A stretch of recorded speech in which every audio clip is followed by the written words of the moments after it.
दोस्तों ये कहानी तो ऐसे भाई बहन की है जो कि एक आइलैंड पर फंस जाते हैं और दबा के संभोग करते हैं। जहां देखो वहां भटाभट जंगल में, पानी में, समुंदर में भटाभट करते रहते हैं। तो चलिए देखते हैं ये दोनों इस आइलैंड पर कैसे सरवाइव करते हैं। लेकिन यार तुम लाइक और कमेंट नहीं करते, कोई बात नहीं यार। मूवी की शुरुआत इन्हीं दो भाई बहन के साथ होती है जो कि एक दूसरे के कजन्स हैं और अपने पापा के साथ अपने घर को छोड़कर यूरोप जा रहे होते हैं।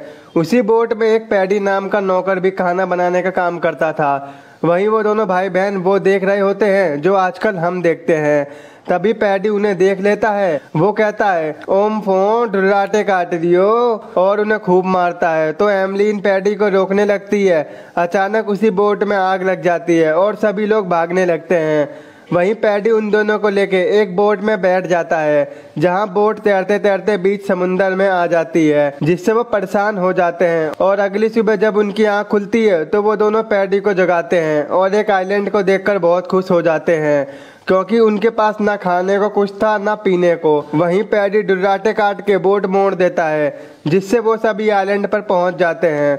और वहां पहुंचकर पैडी को अपने खाने का सामान मिल जाता है और सभी खा पीकर मौज ले रहे होते हैं। इसके बाद पैडी रिचर्ड को जंगल में सरवाइव मतलब रहना सिखाता है कि एक आदमी एक आइलैंड पर कैसे अपनी लाइफ को सरवाइव कर सकता है। उसी रात पैडी को जोर जोर से आह आह की आवाज आ रही थी। वो उठकर देखता है जो कि वो आवाज आइलैंड के दूसरे साइड से आ रही थी। लेकिन अगली सुबह उससे रहा नहीं जाता। वो उस साइड देखने चला जाता है जहाँ वो एक मांस का टुकड़ा देखता है जिसे देखकर वो डर जाता है और रिचर्ड और एमलीन को वहाँ पर जाने से मना करता है।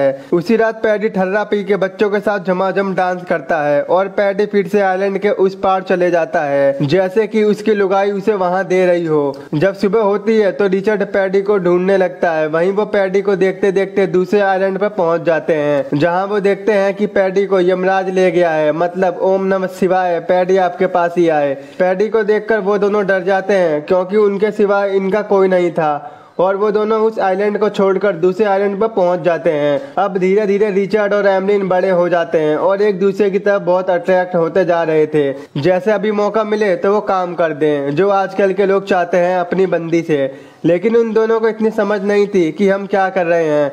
इसके बाद एमलीन जब नहाने जाती है तो उसकी लाइफ का उसे पहली बार पहला पीरियड्स होता है जिसे देखकर वो डर जाती है। वो रिचर्ड को आवाज देने लगती है लेकिन एमलीन को फील होता है कि ये ब्लड उस वजह से आ रहा है और वो रिचर्ड को वहां से जाने को कहती है। उसके बाद रिचर्ड एमलीन से पूछता है वो ब्लड कहाँ से आया था, कोई चोट तो नहीं लगी ना तुमको?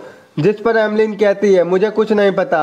और यहीं से रिचर्ड को पता चलता है कि एमलीन मुझसे बातें छुपाने लगी है। और दूसरी तरफ एमलीन रिचर्ड के प्यार में पागल होती जा रही थी जैसे उसकी तितली हैंडपंप लेने को तड़प रही हो। वहीं रिचर्ड की एक आदत बन चुकी थी, जब भी एमलीन नहाने जाती थी तो वो उसको छुप छुप के देखता था और रात में वो डिनर करके बहुत मस्ती करते थे। अगली सुबह एमलीन जंगल में घूम रही होती है तो उसे एक भयानक सी आवाज आती है जिसे सुनते सुनते वो एक भयानक सी मूर्ति के पास पहुंच जाती है जिसमें से ब्लड निकलता है। ये देखकर एमलीन डरकर वहां से भाग जाती है और रिचर्ड को सब कुछ बताती है, जिसे सुनकर वो बहुत गुस्सा होता है और कहता है कि अगर अब की बार तुम कहीं गई तो तुम्हारी टांगे तोड़ दूंगा। उसी रात एमलीन को एक सपना आता है जिसमें रिचर्ड समुद्र में डूब रहा होता है और अचानक से उसकी आंख खुल जाती है। रिचर्ड को सामने देखकर एमलीन के प्यार में 500 घोड़ियों का प्यार आ जाता है। वहीं रिचर्ड भी अपने औजार को काबू में नहीं कर पाता और उसे किस करने वाला होता है लेकिन एमलीन उसे दूर करके सुला देती है, सो जा मुन्ना सो जा। लेकिन जब काम इच्छा की शक्ति जागती है ना तो बंदा बावला हो जाता है। रिचर्ड रात में फिर से एमलीन के पास जाता है। तभी एमलीन जाग जाती है और वो उसे भगा देती है जहां उन दोनों को कुछ पता नहीं होता कि आखिर हम कर क्या रहे हैं। अगली सुबह रिचर्ड जंगल में घूमने जाता है तो एमलीन कहती है कहाँ चला बे? तो रिचर्ड मन में सोचता है तुझे क्यों बताऊं, तू तो देगी नहीं। लेकिन एमलीन भी रिचर्ड के पीछे पीछे समुद्र के किनारे पहुंच जाती है जहाँ वो हैंडपंप नचा रहा था। उसे देखकर एमलीन कहती है ये क्या कर रहे हो? तो रिचर्ड कहता है निकल यहाँ से, रैप्टे ही दूंगा खींच के। और वो अपना मुंह लटका के चली जाती है। एक दिन रिचर्ड समुद्र में एक शिप को आते हुए देखता है जिसे देखकर वो घर पर भागते हुए आता है। दरअसल रिचर्ड ने संकेत देने के लिए लकड़ियों का ढेर जमा कर रखा होता है, जैसे ही उन्हें कोई इंसान दिखे वो लकड़ियों के ढेर को जला के उन्हें बुला सके। तो रिचर्ड एमलीन से कहता है तुमने भी बोट को देखा था तो तुमने लकड़ियां क्यों नहीं जलाई? जिससे रिचर्ड गुस्सा हो जाता है। दोस्तों एमलीन यहाँ पर पर घुल मिल चुकी थी। उसका यहाँ से जाने का बिल्कुल मन नहीं था, इसलिए उसने ऐसा किया। लेकिन रिचर्ड को वहाँ नहीं रहना था और वो एक बोट बना के वहाँ से जाने लगता है। वहीं एमलीन भी सोचती है जा बेटा जा, कोई नहीं। लेकिन तभी रिचर्ड की नाव टूटकर समुद्र में डूबने लगती है, जिसे देखकर एमलीन काफी खुश होती है और हंसने लगती है। और जब रिचर्ड वापस आता है तो वो उसका मजाक बनाकर हंसने लगती है। वो कहती है मुझे पता है बेटा तुम समुद्र के किनारे क्या करते हो। तो रिचर्ड कहता है तेरी आह भी निकलवा दूंगा, तेरी चीखें भी निकलवा दूंगा, तुम ये गलत काम करती हो मुझे देखकर। तो एमलीन कहती है तुम भी तो मुझे नहाते हुए देखते हो, मुझे सब पता है बेटा। वहीं एमलीन रिचर्ड के सर पर नारियल फेंक के मार देती है, जिससे वो बेहोश हो जाता है। और जब वो उसे देखती है तो रिचर्ड उसे एक चांटा मारता है, चल झोपड़ी की। वहीं रिचर्ड एमलीन के सारे कपड़े फेंक देता है। वो कहता है ये मेरा घर है, तू निकल यहाँ से। जिसकी वजह से एमलीन को एक गुफा में रहना पड़ता है। अगले दिन एमलीन उसी भयानक सी मूर्ति को फूल चढ़ाने जाती है, क्योंकि वो उसे अपना गॉड मानती थी। और घर आते टाइम उसका पैर एक जहरीली मछली पर पड़ जाता है, जिससे वो काफी ज्यादा बीमार हो जाती है। जब रिचर्ड को एमलीन नहीं दिखती है तो वो उसके पास जाता है। वो एमलीन से पूछता है क्या हुआ। तो एमलीन कहती है कल घर आते टाइम मेरा पैर एक जहरीली मछली पर पड़ गया था, जिससे मुझे फीवर हो गया है।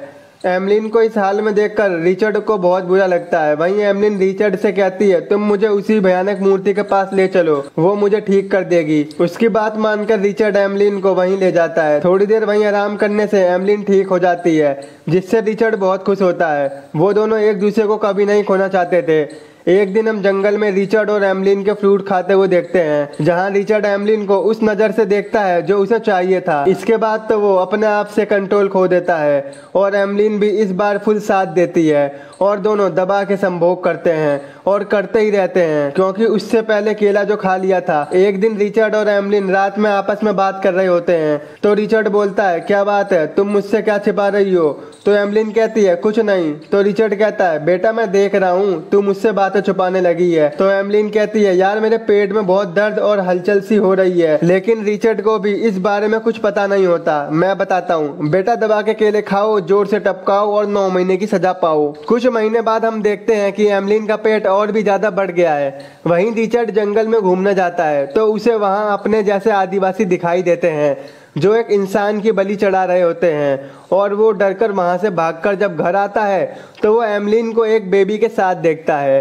दरअसल एमलीन अब माँ बन गई थी। वहीं उसका बच्चा बहुत रोता है तो उन्हें लगता है कि इसको भूख लगी है और वो दोनों उसे फल खिलाने लगते हैं। लेकिन भला वो बच्चा फल कैसे खाए, उसे तो मम्मी का मिल्क चाहिए। तभी एमलीन उसको गोद में ले लेती है और वो बच्चा एमलीन का मिल्क पीने लगता है। वहीं रिचर्ड एमलीन को आइलैंड के दूसरी तरफ जाने से सख्त मना करता है और अब ये दोनों अपनी लाइफ में काफी खुश थे। एक दिन रिचर्ड के पापा शिप लेके वहीं से जा रहे होते हैं और अपनी दूरबीन से वो रिचर्ड को देखता है, जिसे लगता है कि ये कोई आदिवासी है, और वो अपनी बोट को मोड़कर चले जाते हैं। वहीं रिचर्ड और एमलीन ने भी उस बोट को देखा था, लेकिन अब उसका मन वापस जाने से बदल चुका था। इसके बाद रिचर्ड और एमलीन पुराने आइलैंड पर जाते हैं जहां वो स्टार्टिंग में आए थे और अपनी पुरानी यादों को याद करते हैं। वहीं उन दोनों का बेबी अब बड़ा हो चुका था। वो एक जहरीली बेर को तोड़कर बोट में डाल देता है और वहां से घर जाते टाइम रिचर्ड का बच्चा नाव की पतवार को नीचे समुद्र में गिरा देता है। एमलीन उसे उठाने की बहुत कोशिश करती है, लेकिन कोई फायदा नहीं होता। जब रिचर्ड उस पतवार को लेने जाता है तभी उसके पीछे एक शार्क पड़ जाती है, जिसे बचाने के चक्कर में एमलीन नाव की दूसरी पतवार को भी शार्क पर फेंक देती है और रिचर्ड बोट में आ जाता है। लेकिन उनके पास अब कोई रास्ता नहीं था कि वो तीनों समुद्र से कैसे बाहर निकले। तभी रिचर्ड के बेबी को भूख लगती है और वो वही बेर खा लेता है, जिसे देखकर एमलीन काफी डर जाती है। लेकिन अब क्या था, ये देखकर वो दोनों डिसाइड करते हैं हम भी ये बेर खा लेंगे। लेकिन वो देखते हैं कि इस बच्चे पर बेर का असर नहीं हुआ, वो तो बस सो रहा था। वहीं रिचर्ड के पापा बीच समुद्र में रिचर्ड की नाव देख लेते हैं और वो लोग वहां पहुंचकर उन सभी को बचा लेते हैं।